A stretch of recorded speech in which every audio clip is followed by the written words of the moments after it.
Della Rourke buried her husband on a Tuesday. By Friday, the Bar V's clerk had already moved her out of the foreman's house and into the leaky line cabin at the far edge of the home pasture. She carried her own trunk, both hands, all the way, across the mud of the yard. And she did not cry.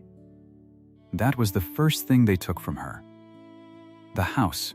11 years she had lived in it, and it was gone in the time it takes a ledger to be closed and reopened. The second thing came on payday. Harlan Pike, the clerk, sat at his little office window with the cash drawer at his elbow and counted out a young drover's wages 1 coin short. Just one. A silver dollar held back, easy as breathing. The boy saw it. He opened his mouth, and Pike looked up at him with those pale, patient eyes and said, "The book is the book, son. You'd argue with arithmetic?" The boy said nothing to Pike, not one word. Instead, he turned, and he walked. Out the office door, across the yard, past the corral and the cook shack and the bunkhouse, all the way to the leaky line cabin at the edge of everything. And behind him came another man, and another, until all 14 hands of the Bar V outfit stood in the dooryard of a widow's cabin, hats in their hands, boots in the mud, waiting.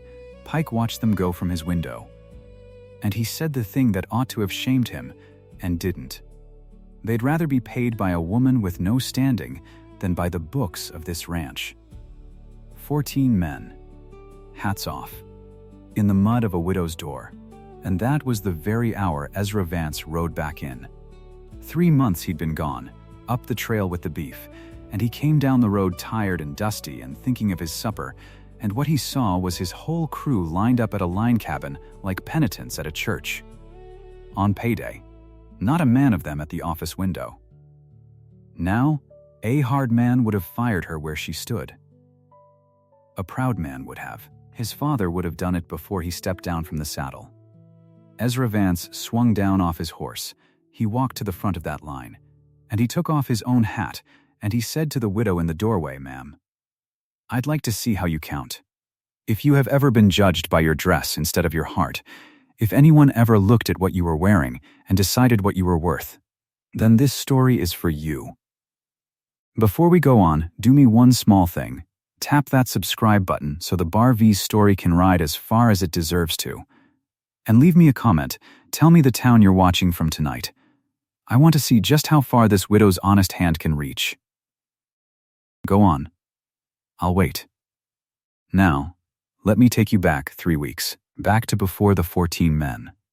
Before the boss took off his hat. Back to the Tuesday.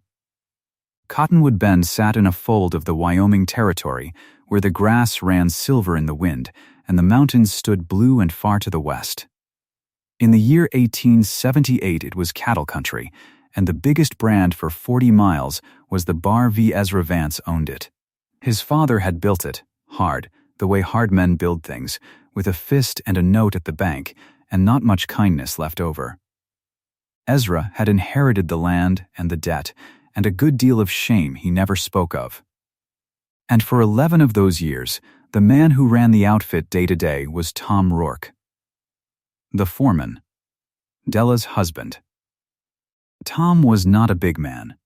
He was not a loud one. But when Tom Rourke told a hand his wages would be counted true, they were counted true, because Tom stood at the pay window every single month and watched. He watched Pike's hands. He knew the book lied. He'd known it for years. And so he kept the honest men honest by simply being there, a quiet man with a worn tally book of his own, checking the clerk sum for some, the way a good dog stands between the flock and the dark. His own tally, Tom used to say, and tap the little book. Just to be sure. It's only a habit, Dell, nothing more.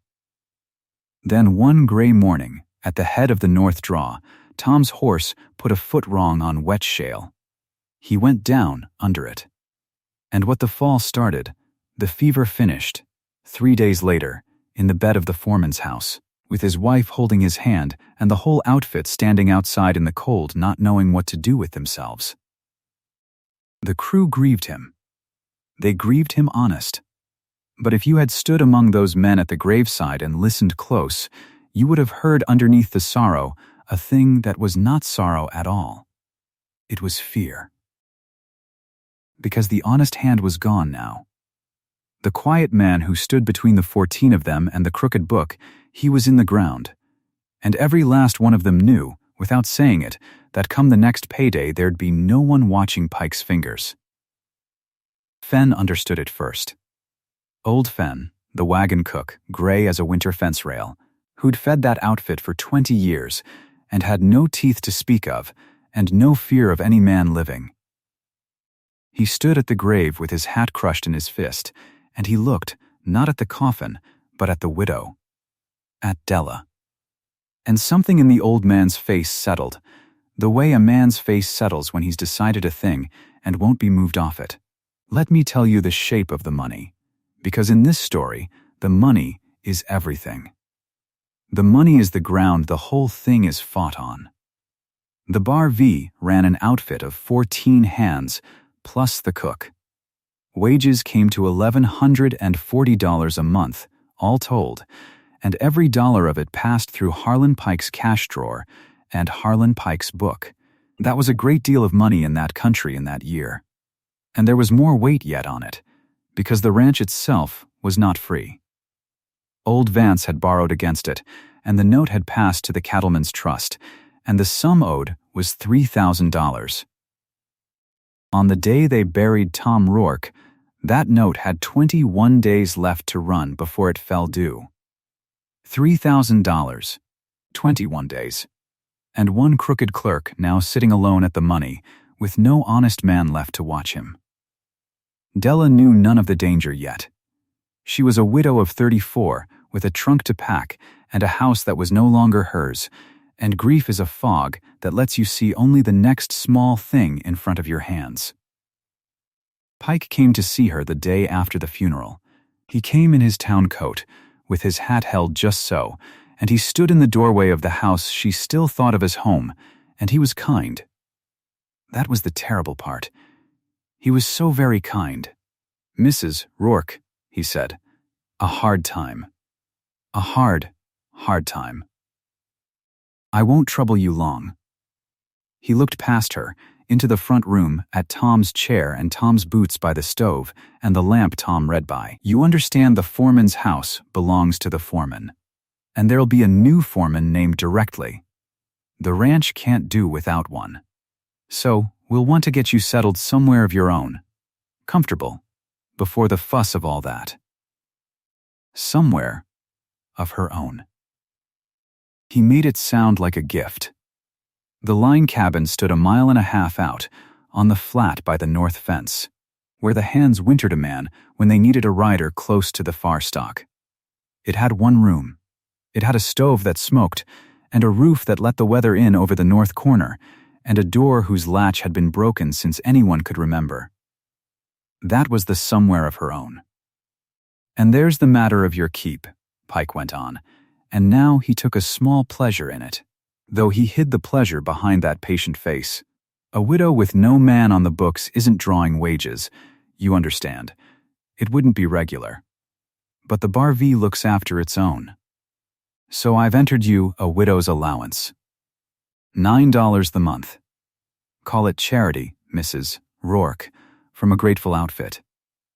$9. Her husband had guarded $1,140 a month with his own 2 eyes for 11 years, and the ranch he'd given his working life to would allow his widow $9 and call it grace. Della did not argue. She had been raised in a hard school, and the first lesson of it was this: never let a man see he has drawn blood. So she folded her hands, and she thanked Mr. Pike for his trouble, and she asked only when she was to be gone. "Friday'd be best," said Pike. By Friday she was gone. She packed the trunk herself. It was Tom's trunk, and it had come across the plains with them when they were young, and had almost nothing, and she filled it now with almost nothing again. His good shirt she could not make herself give away. His razor, the Bible with both their names in the front. And when she came to the shelf by the stove, Her hand found the little worn tally book. Old Fen had walked out to help her, though she'd told him not to. He stood in the doorway with the wagon behind him, and he watched her turn the book over in her hands. "Tom's counting book," she said, half to herself. He kept his own tally, Fen, just to be sure. It was only a habit with him, nothing more. And she set it up on the shelf of the line cabin without a second thought, the way you set down a thing you mean to keep but will never need, and she went back for the last of the trunk. Fen's eyes stayed on that book a moment longer than hers did, but he said nothing. Not then. There was one more thing she carried, and she did not pack it. She wore it. On a plait of horsehair, braided fine, hung the key to the ranch strongbox. Tom had braided that plait himself, of an evening, of hair from the tail of the sorrel he loved, and he had worn the key on it for 11 years. And when he died, Della had taken it up and hung it round her own neck, without deciding to. It lived against her breastbone now, under her collar, warm from her skin. "You mean to keep his key?" Fen asked her, gentle. Della's hand went up to it. "It isn't mine," she said. "None of it's mine. But I've worn it so long I'd feel the want of it." She tucked it back under her collar. "I keep it so I don't lose what isn't mine." And she carried her trunk into the leaky cabin, both hands, and set it down on the dirt floor, and that was the whole of her estate. Now, while Della was learning to live small, the clerk was growing bold. You must understand a thing about Harlan Pike. He was not a stupid man. A stupid man skims a little and is happy. Pike skimmed with a plan, and the plan had a shape to it, and the shape was up. He meant to skim the Bar V's payroll steady and quiet, and with the money he meant to buy himself a coat and a name and a chair at the table of the Cattlemen's Association, the ranchers and the note holders, and the men who decided, in that country, who belonged and who did not. Pike had been born on the wrong side of belonging, and he had made up his small, hard mind to buy his way over the fence. And Tom Rourke had been the one thing in his path. With Tom in the ground, the path was clear. So on the first payday after the funeral, Pike sat at his window and skimmed a little bolder than he'd ever dared. And when the young drover, Willem, the boy was called, 19 and green, came to draw his month, Pike counted him $1 short and looked him dead in the eye while he did it. "The book is the book, son," Pike said. "You'd argue with arithmetic? And I have told you already what the boy did. He did not argue. He walked. And the outfit walked behind him, all 14, out to the line cabin, and stood in the dooryard with their hats in their hands. But I did not tell you what happened inside the cabin before the boss rode in. Let me tell you that now, because that is where the true thing starts." Willem came to the door and could hardly get the words out. He was so ashamed and so angry at once. The men behind him shuffled and looked at their boots. And it was old Fen who stepped up out of the crowd, hat off, and spoke for them all. "Ms. Rourke," Fen said, "we got a trouble, and it's a low thing to bring to your door in your grief, and I'm sorry for it. But there's not a man of us trusts that book at the window. There never was. Tom watched it for us. Tom's gone." He turned his hat in his old hands. "We talked it over, and we'd sooner be counted out by you, ma'am, honest and to the cent, than take a crooked penny from Harlan Pike. We'll settle through Ms. Rourke," he said, and he said it loud enough for the whole yard. Or, "we'll not settle at all." Della stood in the doorway of her one-room cabin and looked at 14 grown men who had walked 1.5 miles through the mud to say they trusted her. "I've no standing to touch that money, Fen," she said quietly. "It isn't mine to count. It ain't Pike's neither," said Fen. "But he counts it." And that was true. And there was no arguing it. And Della felt Tom's key warm against her breastbone under her collar, and she thought of 11 years of him standing at that window watching a crooked man's hands, and she understood. The way you understand a thing all at once, that the crew was not asking her for money. They were asking her to be the honest hand. To stand where Tom stood. To be the thing between them and the dark. "Bring me the drover's month," she said at last. "And bring me the book." If Pike'll give it. We'll count it here in the daylight, where every man can see, and what's short, I'll mark short, and Mr. Vance can answer for it when he's home." That was the moment. That was the tableau. 14 men, hats off, in the mud, and a widow in a doorway saying we'll count it in the daylight.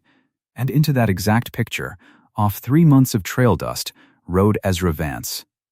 I told you a hard man would have fired her. Let me tell you why Ezra Vance did not. It was not because he was soft. He was not soft. He'd driven beef through 3 months of hell and buried a man on the trail and come home to a note at the bank that could take everything his family had bled for. He had no softness left to spare. It was because in the whole of his tired life, Ezra Vance had never once seen his men do a thing like this.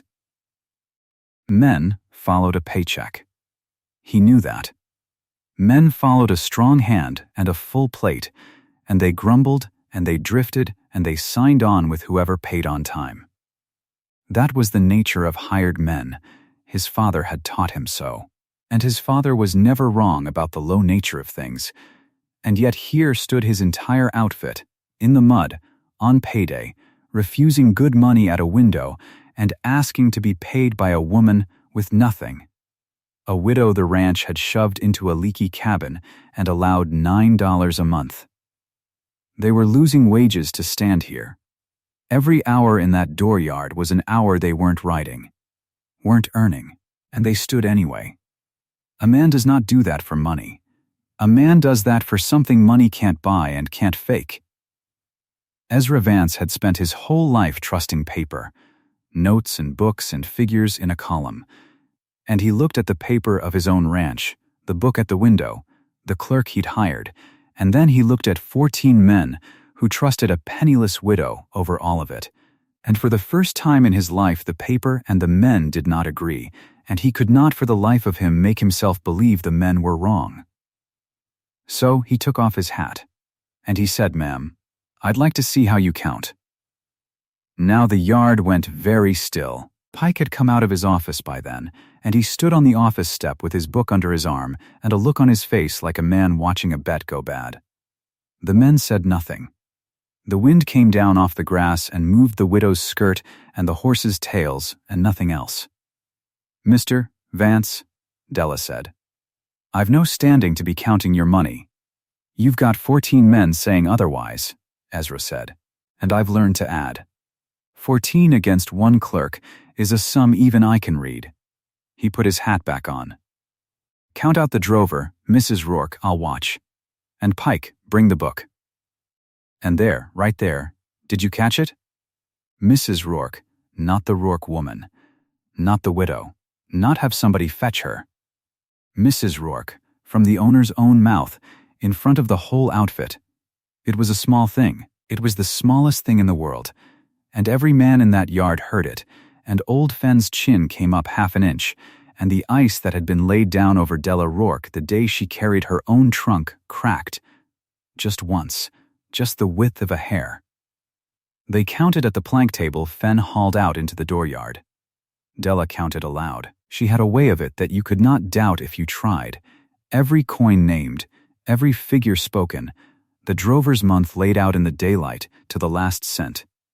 And when it was done, the drover was short exactly $1 from what the book at the window said he'd been paid, and the book itself was short of what the tally said the outfit was owed, and Della did not stop at the $1. She kept going. "Since you're watching, Mr. Vance," she said, "you may as well see the season." And she went back through it. Not from Tom's book. She hadn't Tom's book to hand. It was on the shelf inside and she'd near forgotten it, but from her own head and the men's own memory and Pike's own figures read against the wages that ought to have been. Man by man. Month by month. Willem short $1 here. A rider short 2 there, a half-month gone missing when a hand quit and the pay never came off the books at all. Small sums. Always small. A skimmer's genius is the smallness of it, so that no one man loses enough to fight over. But Della added the small sums up, and when she was done she looked at Ezra Vance across the plank table, and she gave him the number. $840. Mr. Vance," she said. "That's what the season's short, near as I can make it, between what your men were paid and what your book says they were paid. I'd not swear to the last dollar, but I'd swear to the $840. You could have heard a coin drop in the mud. Pike had gone the color of tallow, and Ezra Vance stood there and felt the ground move under him. Because he had trusted that book for years, he had signed against that book.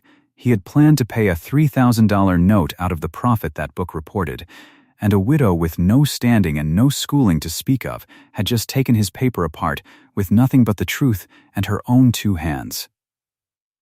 "That's a lie," said Pike, but he said it too quick and too high, and it convinced no one, least of all himself. "Is it?" said Ezra. He did not even look at the clerk. He was looking at Della. "Mrs. Rourke, could you show me that on the book?" "I could show you where the book and the truth disagree," Della said. "I couldn't tell you which one's the liar. That's not a widow's place to say. That's yours." Mr. Vance and Ezra Vance took the book from Pike's hands, and he tucked it under his own arm, and he said to the yard, "Nobody draws another dollar till I've been through this. Fen, feed 'em. Willem, you'll have your dollar tonight, and I'll answer for the rest." And to Della, low, so only the near men heard it, "Thank you, Mrs. Rourke." That was the first day. Come evening the yard had emptied, and the light had gone long and gold across the grass, and Ezra Vance found himself standing at the corral rail, with the crooked book still under his arm, not reading it, just holding it, watching the horses move in the last of the sun. And Della Rourke came out of the cook shack with a pail, going back to her cabin, and her way took her past the rail. And she stopped. She didn't mean to. Her feet just stopped. Neither of them said anything for a while. There is a kind of silence between two people that is louder than talk. This was that kind. He did not know how to thank a woman for taking his whole world apart and handing it back to him truer than it was before. She did not know how to be thanked, because she had spent 3 weeks being nothing, and it is a hard thing to be somebody again all at once. So they stood at the rail in the gold light, a decent yard apart, and they watched the horses, and the gap between them was the width of the whole cattle country and also about 18 inches, and both of them felt it, and neither of them moved to close it or to widen it. Then Della said, "Good night, Miss Vance," and picked up her pail and went on to the leaky cabin. And Ezra watched her the whole mile and a half till the dark took her, and then he went in to read the book by lamplight and did not sleep. That was the first centimeter. It would not be the last. Now I must tell you about the other side of the ledger, because while Ezra Vance was learning to trust a widow, other people were making other plans, and their plans had teeth. Harlan Pike was not a man to take exposure quietly. The morning after the counting, before Ezra had even finished the book, Pike had his horse saddled and was gone to town, and in town he did the thing that cornered men of his sort always do. He went to Power and offered it a bargain. The Power in that country had a name, and the name was Ashby. Mr. Ashby held the note. Mr. Ashby was the cattleman's trust in that valley, in the flesh, a heavy, comfortable man who had never done a hard day's work and had money's own certainty that he was better than those who had. And Mr. Ashby had a daughter. Cornelia Ashby was 27 and handsome in the cool way of a woman who has never once been told no, and she had been raised to understand that a marriage was a merger and a heart was a thing poor people fretted about. Her father meant her to marry the Bar V. Not Ezra Vance, you understand. The Bar V. The land and the brand and the water rights, folded into the Ashby holdings the way you fold one card into another. The $3,000 note was the hinge of it. Let the note fall due, let Ezra stand at the edge of ruin, and then offer him the daughter and call the note forgiven, and the Bar V would pass to the Ashbys quiet and legal, without a shot fired or a law broken. That was the trap Ezra Vance was standing in when he rode home, and Pike, cornered, ran straight to it and made himself useful to it. "Vance won't marry to save the ranch," Pike told Ashby, in Ashby's own parlor, hat in hand, playing the loyal clerk. "He's got a stubborn streak." But there's a woman turning his head. The foreman's widow, common as dirt, sir, and she's got him counting cattle out of her hand like a boy. Discredit her, and Vance comes to his senses, and the daughter carries the day. And a good clerk, he added, oily, is worth keeping on, in the new arrangement. Mr. Ashby looked at Pike the way a man looks at a tool he intends to use and then throw in the creek. But he found the tool useful. "See that she's discredited, then," said Ashby. "And I'll see the note falls hard. Between the two, Mr. Vance will marry sense." So that is the water Della Rourke was swimming in, though she did not know it yet. The clerk she'd exposed, and the bank that owned the land, and the cool, handsome daughter who meant to have the whole outfit, all three had quietly agreed, in a warm parlor she would never be asked into, that the widow had to go. Cornelia came out to the ranch that week, with her father, on the pretense of the note, and Della, who had been asked to help serve at the big house since there was no other woman on the place, carried in the coffee. Cornelia did not look at her. That was the thing about Cornelia. It was not cruelty exactly. It was that she genuinely did not see a serving widow as a person in the room, any more than she'd have seen a chair. "Have the widow bring more coffee," she said to the air, to no one, her eyes on Ezra the whole time, and Della filled the cup and said nothing, and felt Tom's key warm against her breastbone, and thought, "This is what I am to these people. Furniture that pours." But Ezra saw. Ezra was learning to see.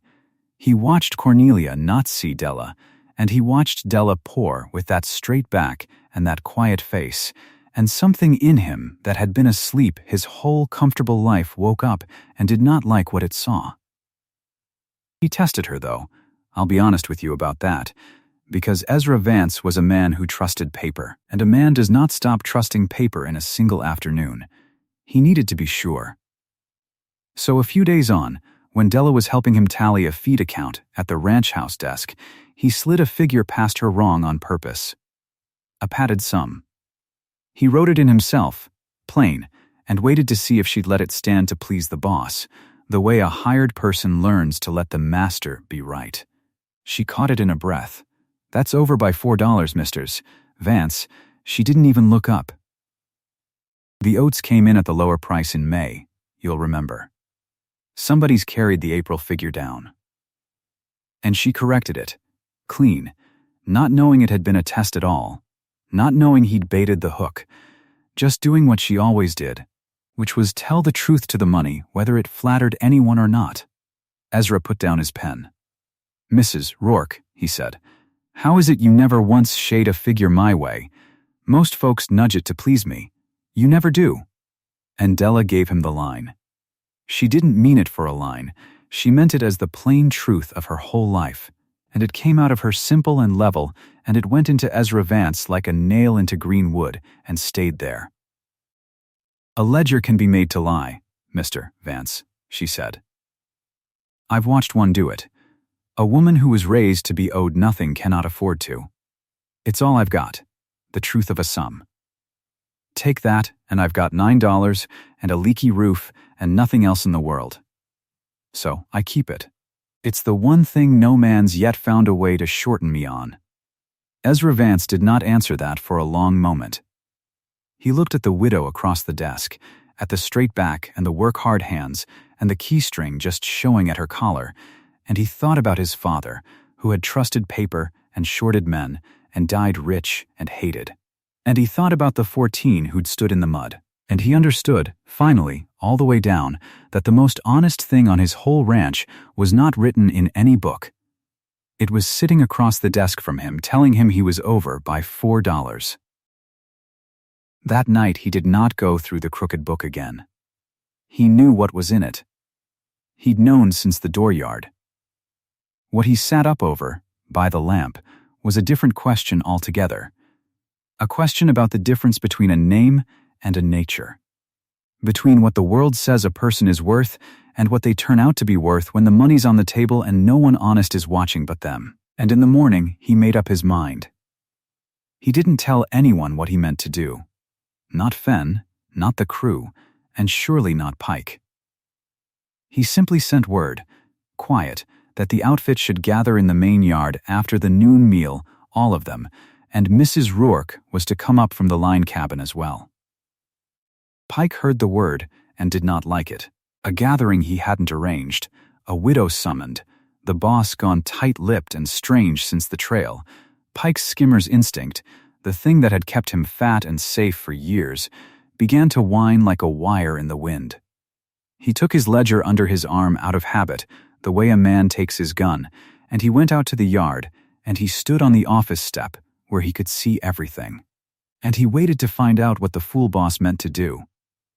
The crew came in from the corrals and the barn, wiping their hands, wondering. Fen came out of the cook shack still in his apron. And down the road from the north fence, small at first and then nearer, came the widow, walking, her back straight, Tom's key hid under her collar, not knowing any more than the rest of them why she'd been called. Ezra Vance stood on the porch of the big house and watched her come the whole mile and a half, and when she reached the yard, and the outfit had gathered, and Pike stood stiff on his step with his ledger clamped under his arm, Ezra came down the steps into the middle of them all, into the exact center of the yard, where every man could see, and every man could hear. He did not go to the widow first. He went to the office. He went straight up the step past Harlan Pike, and he went inside, and when he came out again, he was carrying the strongbox. The ranch's own strongbox. The iron box that held the whole of the Bar V's money, the payroll and the note fund and all of it. The thing that had lived under Harlan Pike's own hand for years. He carried it down into the yard in both arms. Pike had gone white as a sheet on the office step. The crew had gone dead silent. And Della Rourke stood in the middle of them, with no idea on God's earth what was coming, and watched the owner of the Bar V walk across the yard toward her, with the ranch's whole fortune held out in front of him, like an offering. He stopped in front of her. He looked at her a long moment. And then, so the whole outfit could hear it, so Pike could hear it, so the wind and the grass and the mountains could hear it, Ezra Vance opened his mouth to say the thing that would set the whole of Cottonwood Bend on fire. The outfit settles through Mrs. Rourke, Ezra Vance said. So does the boss. For a moment, no one breathed. The wind came through the yard and moved the grass, and nothing else moved at all. 14 men stood with their hats in their hands. Pike stood on his step, gone the color of ash. Ezra set the strongbox down on the top rail of the corral fence, where every man could see it. The iron of it was cold. The lock was old. He put his hand flat on the lid, and he looked at Della Rourke. "There's a ring of keys on my clerk's belt," he said. "One of them opens this box. I've watched him carry it 11 years, and I find I don't want his key anymore." He turned his head to her. "You wear a key, Mrs. Rourke on a plait of horsehair. I've seen it under your collar since I rode in. Tom braided that, didn't he?" Della's hand came up to her throat. Slow, she had worn it so long she forgot it was there most days. 11 years against her skin. "He did," she said. "Would you fit it to this box?" She did not understand. Not yet. She came forward through the men, and they parted for her, and she drew the plait up over her collar and lifted it off over her head. The little iron key swung at the end of it. She had never once fit it to anything. She had worn it because it was Tom's, and because Tom had said keep it, and because a thing that isn't yours you keep careful. She knelt down in the mud in front of the strongbox. She fit the key to the lock. It turned. It turned like it had been cut for it, because it had.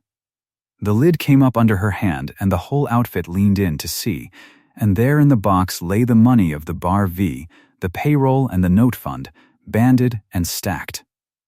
"Tom's key opens the ranch's own box," Ezra said quietly, to all of them, and to her. My father had two cut, 40 years ago. Gave the second to the one man he trusted to watch the money honest. That was Tom Rourke. It was never the clerk's box. It was the foreman's. And it's been hanging around his widow's neck the whole time, and not one of us knew it, and she never once opened it, because she said it wasn't hers to open. He looked at Pike then. Just looked. Count it, Mrs. Rourke. She counted it. In the yard, on her knees, in the mud, aloud, her voice did not shake. She stacked the bands and she named the sums, and the men watched her hands the way you watch water in a dry country. When she was done, she sat back on her heels, and she looked up at Ezra, and she did not want to say it, and she said it. It's $840 short, Mr. Vance, the same as Tom's tally showed. The whole season's difference, sitting missing in the ranch's own box. Pike found his tongue. The woman's had that key 11 years, he said, loud, quick, you said so yourself. 11 years with a key to the money, and now the money's short, and you'd take her word? Some of the men turned. It was a good lie. It fit. But old Fenn stepped up out of the crew, gray, no teeth in his head. 20 years with the outfit, and he pointed one crooked finger at the clerk. She never touched that box, Pike. That box lived in your office under your own hand. She lived in a leaky cabin a mile and a half off and carried her own trunk to get there. You want to tell these men the widow snuck past your window and into your office and back out again and not one of us saw. Go on. Tell it. Nobody believed it. You could feel them not believing it. And Ezra Vance closed the lid of the box and took it up in his arms again, and he said, the count stands. 840. And from this day, the money passes through Mrs. Rourke's hands, because they're the only clean hands I've found on this ranch. That was how it started. That was the first day. He called her Mrs. Rourke now, not the Rourke woman, not the widow. The men marked it. She marked it herself, and told herself it meant nothing. It was only manners, a man minding his tongue in front of the outfit. She told herself that walking the mile and a half back to the line cabin in the dark, and she did not believe it, and she was afraid to believe it, which is a different thing. The days went on into fall. She kept the money now. She sat at the office table with the strong box and Tom's tally book both, and she counted the outfit out on the last day of the month, and every man got what he was owed to the cent, and some of them, the young ones, got more than they'd seen since Tom died, and didn't know why until they added it up on their own fingers walking away. Pike still had the ledger. Ezra had not fired him. Della saw the sense in it even as it frightened her. A snake you can see is better than a snake gone to ground. But Pike watched her now with a flat still hate, and he wrote in his book, and he rode out some evenings toward the Ashby place, and came back late. Mr. Ashby came to the Bar V that week. He came in a good buggy with his daughter beside him, and Cornelia Ashby stepped down in a traveling dress, the color of a dove's wing, and looked at the ranch house like a woman pricing it. They came about the note. $3,000 to the Cattlemen's Trust, due now inside the month. Ashby laid it out gentle and reasonable at Ezra's own table, the way a man lays out a trap he's sure of. The note's a burden, Vance, he said. A young ranch, a hard year. But burdens can be shared. Cornelia's fond of the country. Join the two outfits, a marriage, a merger. The note dissolved between families, and you'd never lie awake over $3,000 again. Cornelia smiled her measured smile. And she turned her head, and she saw Della standing by the sideboard with the coffee. And she said, "Have the widow bring that here. And tell her to warm it. It's gone tepid." Della brought the coffee. She did not spill it, and she did not speak. She set it down, and she went back to the sideboard, and she stood with her hands folded, a woman who had been told all her life that a hired man's wife may be trusted, but never seated. She believed it still. It sat in her like a stone she'd swallowed young and grown around. But she had heard the note discussed, and she had seen Ashby's papers when he spread them on the table. Ezra tested her once more before it was over. He did it careful, and he did it because a part of him still needed to be sure, a man raised on paper needing proof he could hold. He came to the office late, and he laid a figure in front of her, a settling sum for the month, and the figure was wrong. He'd made it wrong himself. On purpose, $60 over. Della looked at it a while. She took Tom's tally and she laid it alongside, and she said, "This is $60 high, Mr. Vance. I don't know how it got that way, but if you pay the men on this figure, you'll be out 60 by Sunday and short somewhere else come the note, and it'll look like theft even when it isn't." She pushed the paper back to him. "A ledger can be made to lie, Mr. Vance." She said it plain, not sharp. "A woman who was raised to be owed nothing cannot afford to. That's all the difference there is between me and the book. I've got nothing to fall back on, but being right." Ezra Vance took the paper back. He did not tell her it was a test. He was ashamed of it now that it was done. He looked at her a long moment in the lamplight, and something in his face gave way. Quiet, like ice going off a pond in the night, with no one to hear it. "No," he said. "You can't afford to. I'm learning that." That was the night he started calling her Della, though it took him 3 more days to do it out loud. The note pressed on. Ezra brought her the feed bills one evening, all of them, Ashby's among them, and asked her, sat her in the chair across the table and asked her counsel like she was a man he respected. She almost couldn't take the chair. Her whole life had trained her to stand. She sat, and her hands shook a little on the papers, and she went through them line by line. She stopped at Ashby's feed bill. "This is padded," she said. $200 of it. "Look here, he's billed you winter hay at summer weight, and billed the same load twice under 2 dates. Your father would have caught it. Tom would have caught it. It's an old trick and a lazy one." She set it down. "You don't owe Mr. Ashby $3,200. Mr. Vance, you owe him $3,000, and you owe him a hard word about the rest." Ezra sat back. $200. In a year with 3,000 due and every cent counting, she'd found him 200 by reading close where a tired man would have signed. "Della," he said, out loud. "First time. I've had that bill on my desk a week, and I signed it in my head every time I looked at it. You've got a name to trust him with," she said. "I never had a name. So I learned to read." Small things went between them that fall, the kind of things that don't get said. He noticed she took her coffee black and bitter, and he stopped putting the sugar bowl by her cup. She noticed the tally book spine had cracked from being carried, and she mended it one night with waxed thread in small even stitches, the way she'd have mended a shirt. The latch on the line cabin door had hung broken since the day she moved in. She came home one evening, and it was fixed, oiled, working sweet under her hand, and no one said a word about it, and she knew whose hands had done it, and she stood in her own doorway a long while before she went in. She let herself want it. A little.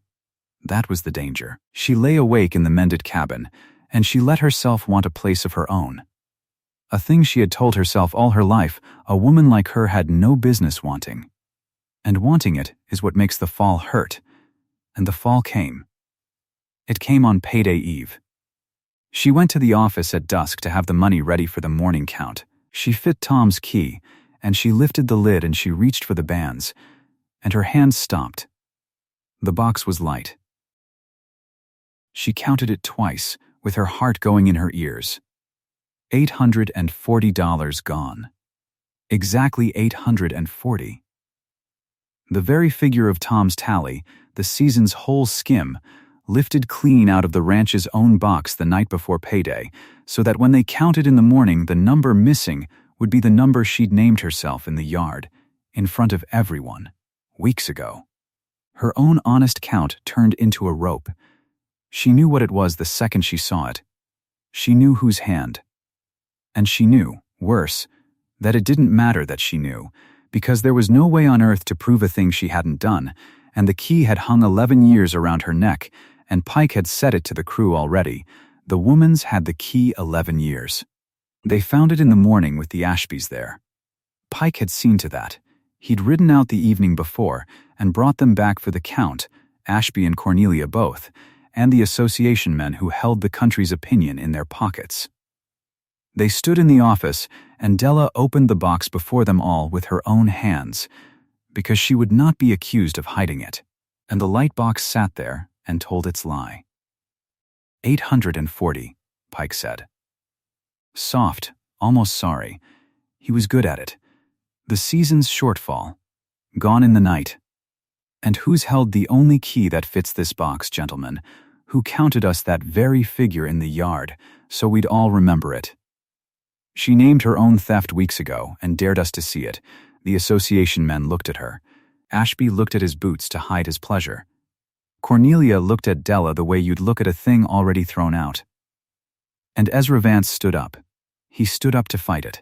She saw it in him. She saw him about to stand in front of his own bank and his own association, and the whole weight of who belonged and who didn't. And ruin himself, spend his name, and his note, and his standing to defend a hired man's widow he could not prove innocent. She saw the whole cost of it cross his face, and saw that he'd pay it. She would not let him. Don't, she said. Just to him. Quiet. Under all of it. Don't you do it, Miss Vance. You've got a ranch to save, and a name to save it with. You spend it on me today, and you'll have neither by spring, and it won't buy me clean, because you can't prove a thing that never happened. Let me go. A hired man's widow can be gone by supper, and no one the poorer. She lifted the horsehair plait off over her head. 11 years. She laid the key on the office table in front of him, gentle, the way you lay down something that was never yours. It was Tom's, she said. It was always Tom's. I only kept it careful. And she turned and walked out of the office with her back straight, the way she'd walked in behind her own coffin cart, and she went the 1.5 miles to the line cabin to pack the trunk she'd carried in. She was folding Tom's good shirt into the trunk when she came to the shelf. His tally book sat there where she'd set it the day she moved in and called it a habit. Nothing more. She took it down to pack it, and because she was leaving, and because there was nothing left to lose by it, she opened it to the back, the pages she'd never read, the pages Tom kept private, a man's own quiet accounting. She read what her husband had written. Dates, riders' names. Sums, Willem, $4 and the date. Willem, $1 and the date. Fenn shorted 9/1 payday and the month it happened. Page on page, 2 years of it, every dollar Harlan Pike had ever lifted, set down in Tom Rourke's slow, careful hand the day it happened, witnessed and dated.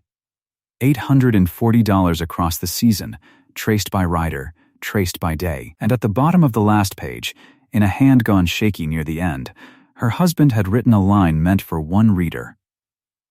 If it comes to it, Dell, the truth's in here. Pike's been at it 2 years, and I've watched it all. I couldn't prove it gentle, so I wrote it patient. You were always the honest one. Use it if you have to. Tr. Della Rourke sat down on the trunk she'd meant to carry away. There was a knock. Fenn's face at the door, and behind him young Willem, hats in their hands, come to catch her before the stage. Ms. Rourke, Fenn started. We don't believe a word of. And then he saw her face, and the book open on her knee, and he stopped. Fenn, she said, whose hand is this? He came and looked. He'd known Tom 20 years. That's Tom's, he said. That's Tom's writing sure as I'm standing. I'd swear it on anything you like. You may have to, she said. And she stood up, and she did not unpack the trunk, but she left it, and she said, turn the wagon around. I've got a thing to read aloud.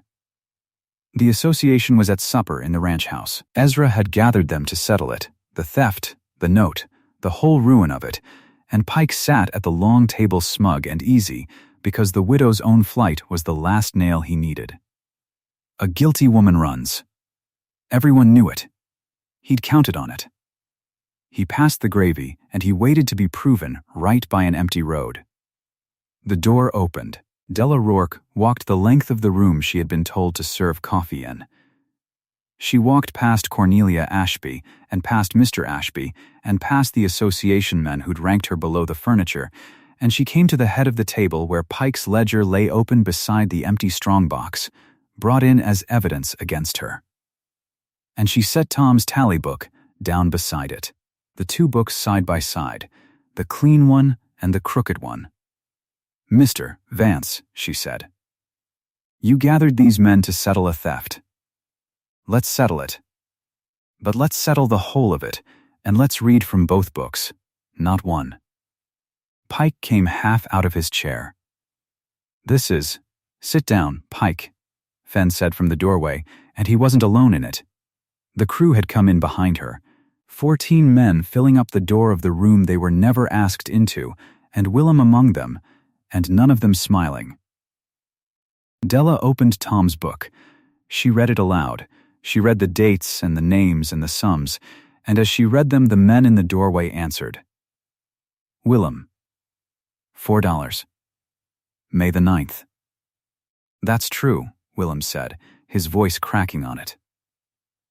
"I remember. I thought I'd miscounted my own pay. I never said.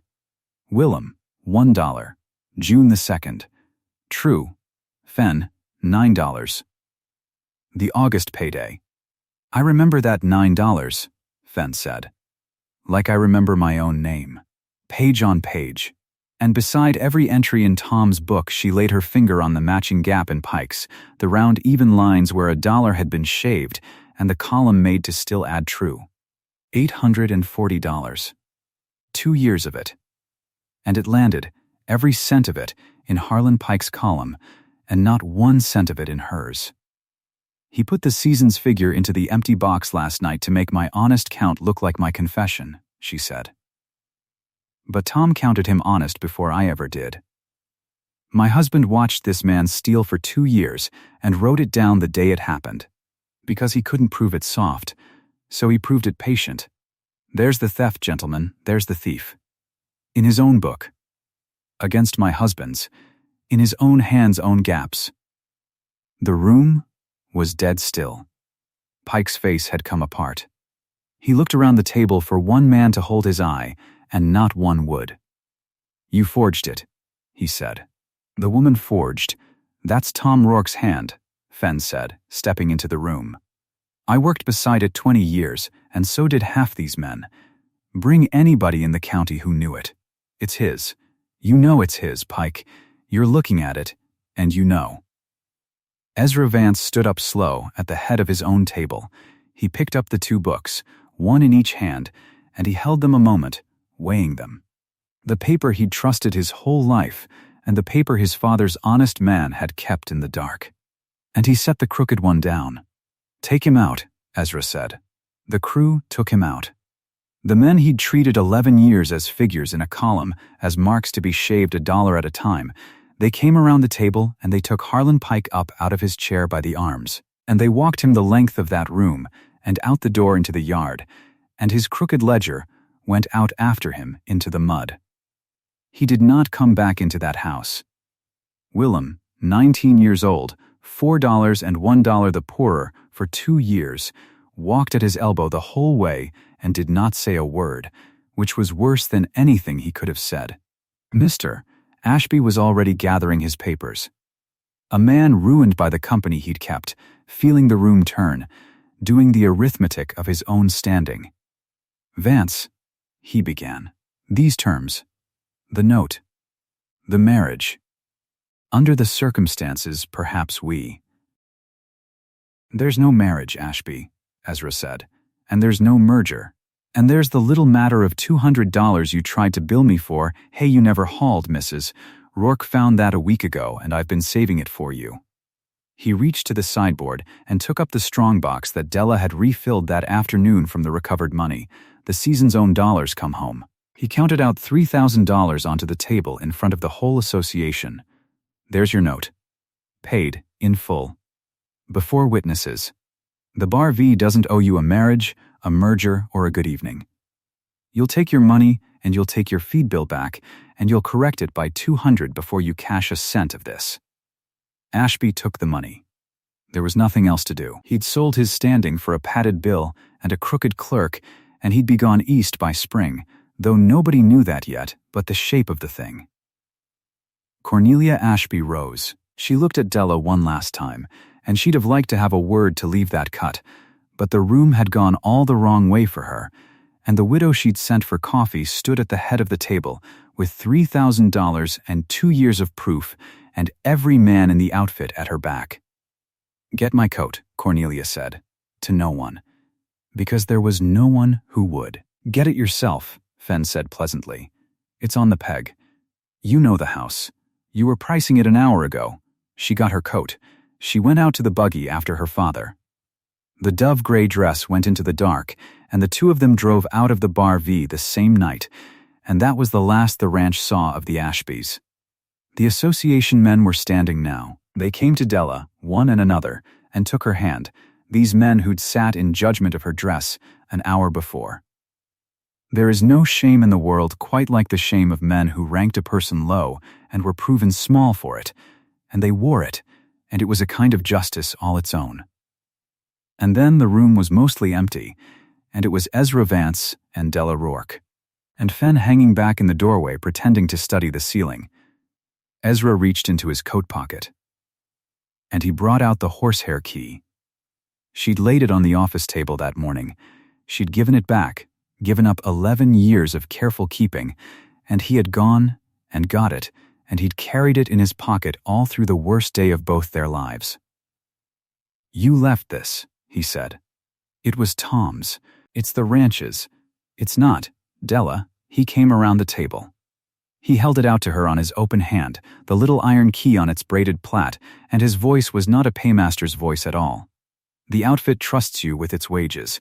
Every man in that yard would sooner be counted by you than by any book in the territory, and they told me so before I had the wit to know it myself. It took me a whole season to learn what they knew in a day."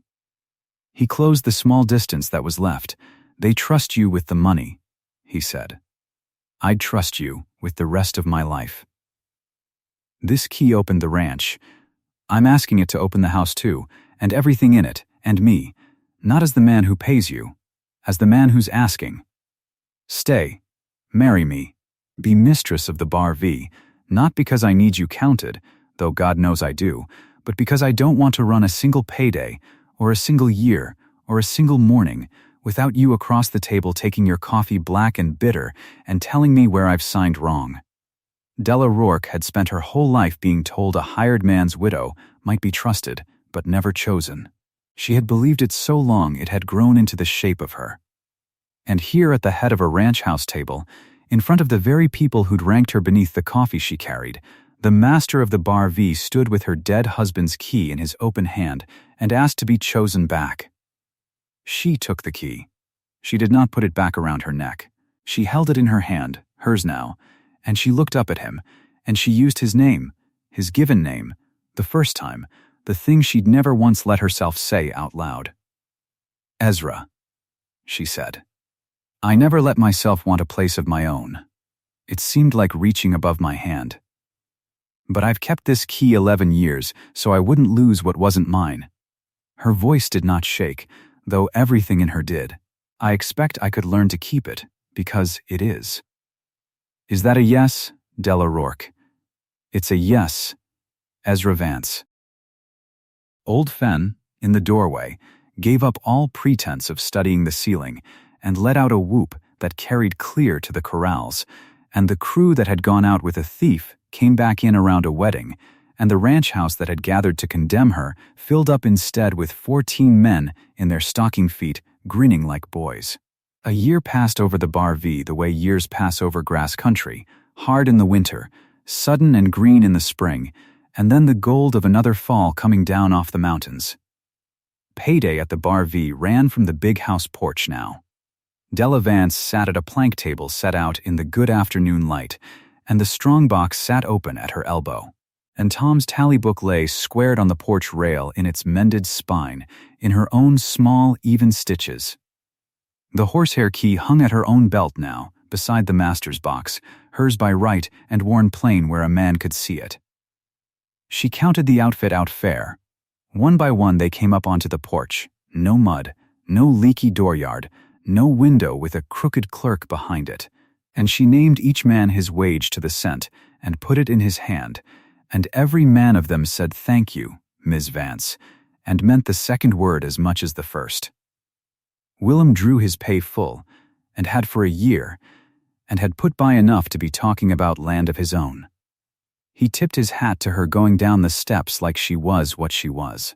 When the last man was paid, Fen came up onto the porch last, the way the cook always comes last, and he had no gold to give and no speech in him, but he lifted his tin cup of coffee, black, the way the mistress of the house took hers, and he held it out over the plank table and the open box. To Tom Rourke, he said, who kept the count honest for 11 years and left it in good hands. And to the boss, he nodded at Ezra, come up onto the porch to stand behind his wife's chair, who took a whole season to learn what this outfit knew the first payday. That there's one wage on this ranch can't be shorted, and it isn't in that box. He drank. It's trust. And she's had ours the whole time, and now she's got his, and the Bar V's rich in the only coin that counts. Ezra Vance put his hand on his wife's shoulder. Della reached up and covered it with her own, the two of them at the head of a paid and honest outfit in the gold light, and the note long paid, and the key at her belt, hers to keep. Down in Cottonwood Bend, they'd said, once, that a woman like her would never belong. That was 2 years gone. These days the town settled a good many of its own accounts through Della Vance, because word had got around the whole country that if you wanted a thing counted true, you carried it up the Bar V road to the foreman's widow, who'd become the master's wife, and she'd count it honest to the cent, the way her Tom taught her, the way that outlasts a name.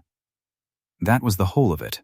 The crew had known from the first day what took the boss a season to learn. Trust is the only wage that can't be shorted, and it always, always finds the honest hand in the end.